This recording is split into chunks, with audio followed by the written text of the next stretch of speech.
Assalamu alaikum everyone. Hope you are well and doing great with my channel. আজকের এই ভিডিওতে আমি আপনাদের সাথে শেয়ার করব একটি অ্যাডভান্স ইংলিশ স্ট্রাকচার।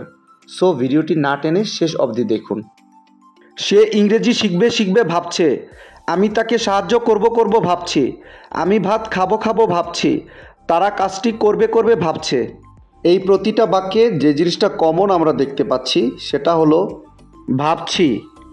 সো যখন আমরা কোনো সেন্টেন্সে এই ধরনের বাক্যগুলো দেখতে পাবো সেক্ষেত্রে আমাদের ব্যবহার করতে হবে থিঙ্ক অফ।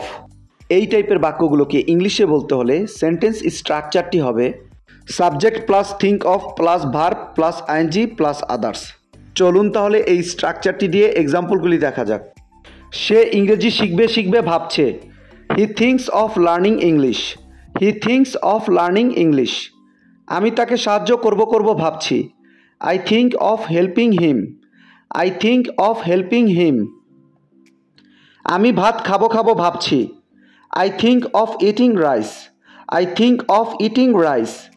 তারা কাজটি করবে ভাবছে। They think of doing the work. They think of doing the work. I hope এই স্ট্রাকচারটা আপনারা ভালোভাবে বুঝতে পেরেছেন। Now it's your turn. আমি কিছু বলবো ভাবছি। আমি কিছু বলবো ভাবছি। এই বাক্যটি ইংলিশে কী হবে আপনারা কমেন্টে লিখে জানাবেন।